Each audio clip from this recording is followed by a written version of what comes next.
నమస్తే యస్.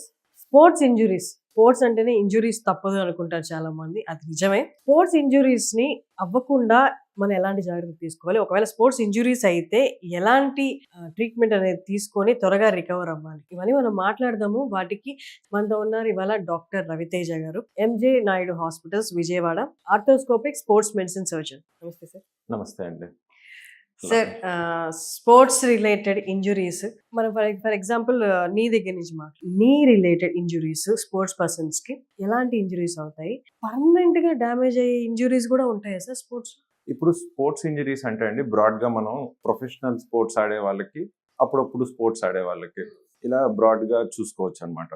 మనకి main difference వచ్చి ఇప్పుడు ప్రొఫెషనల్ స్పోర్ట్స్ ఆడుతున్నారు అనుకోండి, ప్రొఫెషనల్ స్పోర్ట్స్ ప్లేయర్స్ లో వాళ్ళకి ట్రైనింగ్ డిఫరెంట్ ఉంటుంది, వాళ్ళ బాడీ ఫిట్నెస్ డిఫరెంట్ ఉంటుంది, వాళ్ళది ఓవర్ ఎగ్జర్షన్ వల్ల, మీ కంటిన్యూస్ ప్రాక్టీస్ వల్ల అలాంటి ఇంజరీస్ చూస్తూ ఉంటాం అనమాట యూజువల్లీ. అండ్ రేర్ గా వాళ్ళది కొన్ని మిస్టేక్స్ వల్ల, అన్ఫోర్స్డ్ ఎర్రర్స్ వల్ల కొన్ని అలాగా కూడా ఇంజరీస్ చూస్తూ ఉంటాం వాళ్ళలో.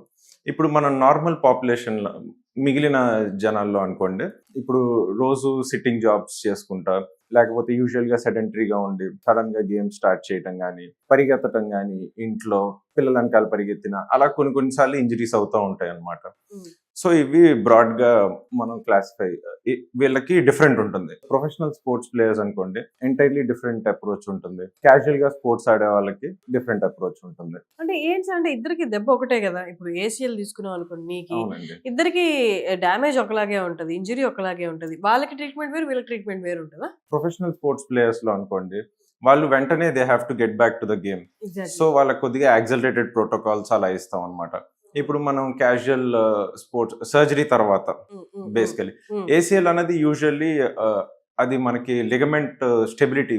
ఇప్పుడు మనం మోకాల్లో ఏసీఎల్, పీసీఎల్ లిగమెంట్స్ ఉంటాయి అనమాట మోకాల చుట్టూ. వాటి పని ఏంటంటే మన జాయింట్ అదే ఒక డైరెక్షన్ లోనే కదలాలి. సో ఆ డైరెక్షన్ లోనే మిగిలిన డైరెక్షన్లన్నీ బ్లాక్ చేయడానికి ఆ లిగమెంట్స్ పనిచేస్తాయి అనమాట. సో ఇప్పుడు లిగమెంట్స్ ఎలా అంటే మనం తాడులాగా, సో ఇప్పుడు మనం ఒక తాడు కట్టామనుకోండి కదలకుండా, సో మిగిలిన ఇంకొక సైడ్ ఎటైతే ఫ్రీగా ఉందో అటే మూవ్మెంట్ అవుతుంది అనమాట. సో ఇప్పుడు ఎప్పుడైనా లిగమెంట్ టేర్ అయిందని అంటే మనకి కొన్ని ఇంపార్టెంట్ లిగమెంట్స్ ఉంటాయి, అంత కొద్దిగా పర్లేదు కొద్దిగా పర్లేదు అంటే వేరే మజిల్స్ కానీ వేరే లిగమెంట్స్ కానీ దాని పని చేయగలరు, రీప్లేస్ అది అంత ఇంపార్టెంట్ కాదు అన్న లిగమెంట్స్ ఉంటాయి అనమాట. ఇప్పుడు మన నీలో లిగమెంట్స్ అన్నది చాలా ఇంపార్టెంట్ రోల్ ప్లే చేస్తాయండి. సో యూజువల్లీ అదేంటంటే మనకి మూవ్మెంట్, ఎక్స్ట్రా మూవ్మెంట్ అవ్వకుండా లిగమెంట్స్ ఆపుతాయి అనమాట. సో ఇప్పుడు ఏదైనా లిగమెంట్ టేర్ అయింది అనుకోండి, తనకి పర్సే పెయిన్ ఉండదు. నేను ఇప్పుడు బాగానే నడుస్తున్నాను, బాగానే పనులు చేసుకుంటున్నాను అనుకుంటారు. కానీ ఏంటంటే దానివల్ల ఎప్పుడైనా పరిగెత్తినప్పుడు లేకపోతే మెట్లు దిగేటప్పుడు మెయిన్ గా ఇబ్బంది వచ్చింది. ఏసీఎల్ టేర్ ఉన్నప్పుడు వాళ్ళకి కొన్ని ఇయర్స్ కొద్దీ దాన్ని పట్టించుకోలేదు అనుకోండి, లోపల అరుగుదల అన్నది కొద్ది స్టార్ట్ అవుతుంది అనమాట. ఎందుకంటే ఏసీఎల్ టేర్ అన్నది అంటే ఒకసారి టేర్ అయిన తర్వాత వాళ్ళు నార్మల్ ఏసీఎల్ అన్నది నార్మల్ గా నడవగలుగుతారు. నీ మిగిలిన లిగమెంట్స్ అన్ని బాగానే ఉంటాయి కాబట్టి మూవ్మెంట్ జస్ట్ దాని మెయిన్ రోల్ ఎక్కడ వచ్చింది అంటే మనకి పరిగెత్తేటప్పుడు లేకపోతే మెట్లు దిగేటప్పుడు, మెట్లు ఎక్కేటప్పుడు ఇలాంటి చోట్ల దాని అది మనకి జాయింట్ కొద్దిగా వదిలేస్తున్నట్టు తెలిసిద్ది అనమాట. మనకి నార్మల్ గా నడిచేటప్పుడు నార్మల్ పనులు డే టు డే యాక్టివిటీస్ లో యూజువల్లీ అంత ఇబ్బంది ఉండదు. అలానే అశ్రద్ధ చేశారనుకోండి మనకి జాయింట్ లో మూవ్మెంట్ ఎక్కువ అవుతుంది కదా ఇప్పుడు లెగమెంట్ లేకపోవటం వల్ల. సో అరుగుదల అన్నది ఇంకా ఫాస్ట్ గా అవుతుంది. ఓకే, ఇప్పుడు ట్రీట్మెంట్ ఎలా ఉంటుంది సార్? సో యూజువల్లీ అది రీజనరేట్ అవటం చాలా ఛాన్స్ తక్కువ ఉంటుంది. అది మామూలుగా మనకి లిగమెంట్స్ అంటే కొద్దిగా బ్లడ్ సప్లై తక్కువ ఉంటుంది కాబట్టి స్టెమ్ సెల్స్ రీజనరేటివ్ పవర్ తక్కువ ఉంటుంది అనమాట. సో ఒకసారి టేర్ అయింది అనుకోండి, అది యూజువల్లీ సర్జరీకే వెళ్లాల్సి వస్తుంది. గ్రేడ్ 1 అలాగా ఉందనుకోండి, దానికి మనం సర్జరీ అలాగా అవసరం ఉండదు. మజిల్ స్ట్రెంథనింగ్ చేసుకొని దాని ఎగోనిస్టిక్ అండ్ యాంటోగోనిస్టిక్ మజిల్స్ అని ఉంటాయి. సో ఇప్పుడు ఏసీఎల్ ఎగోనిస్టిక్ మజిల్స్ అంటే ఏసీఎల్ కి హెల్ప్ చేసే మజిల్స్ ఉంటాయి, వాటిని మనం బిల్డ్ చేస్తాం. సో అలా ట్రైనింగ్ అన్ని ఉంటుంది అనమాట. ఎక్సర్సైజ్, ఫిజియోథెరపీ ఎక్సర్సైజెస్ చేసుకోవటం. ఒకవేళ కంప్లీట్ టేర్స్ ఉన్నాయనుకోండి యూజువల్లీ అది మనకి సర్జరీ పడుతుంది అనమాట. మళ్ళీ నీలో మీకు మినిస్కస్ టేర్స్ ఉంటాయి స్పోర్ట్స్ రిలేటెడ్ ఇంజరీస్ అన్నప్పుడు, పీసీఎల్ టేర్స్ ఉంటాయి, ఎంసీఎల్ అండ్ ఎల్సీఎల్ టేర్. అది depending on the severity of the injury అనమాట. కాంటాక్ట్ స్పోర్ట్స్ వీటిల్లో మనం కొద్దిగా ఎక్కువ చూస్తూ ఉంటాం. సో కబడ్డీ ఇలాంటి గేమ్స్లో కూడా కొద్దిగా మనకి ఎక్కువ ఇంజరీస్ చూస్తూ ఉంటాం. సార్ అంటే ఇప్పుడు మీరు మిగతావి చెప్పారు పీసీఎల్ టేర్ ఇవన్నీ వీటికి కూడా సేమ్ ట్రీట్మెంట్ ప్రాసెస్ ఉంటుందా? పీసీఎల్ కూడా యూజువల్లీ సర్జరీ ప్రిఫర్ చేస్తాం అనమాట. ఎందుకంటే దానికి రీజనరేషన్ పవర్ తక్కువ ఉంటుంది. ఇప్పుడు మనం మినిస్కల్ ఇంజరీస్ వీటిలో కూడా రీజనరేషన్ పవర్ తక్కువే ఉంటుంది. వాటికి కూడా యూజువల్లీ గ్రేడ్ని బట్టి డిపెండ్ అవుతుంది అనమాట. సో మనకి సింపుల్ స్ప్రెయిన్ అలాగైంది అనుకోండి, దానికి కొద్దిగా రెస్ట్ ఇవ్వటం, లేకపోతే ఇప్పుడు కొత్తగా పిఆర్పి ఇంజెక్షన్స్ కొద్దిగా రీజనరేట్ అవ్వడానికి హెల్ప్ అయ్యేటట్లు అలా ట్రై చేయొచ్చు మనం. ట్రీట్మెంట్ మొదలు పెట్టిన తర్వాత ప్రొఫెషనల్ స్పోర్ట్స్ వాళ్ళకి లేదా క్యాజువల్ గా ఆడే వాళ్ళకి బెడ్ రెస్ట్ లో వాళ్ళకి తర్వాత టైం ఎలా ఉంటుంది? బెడ్ రెస్ట్ అన్నది అసలు అవసరం లేదండి. ఓకే. నెక్స్ట్ డే నుంచి నడుస్తూ ఉంటారనమాట.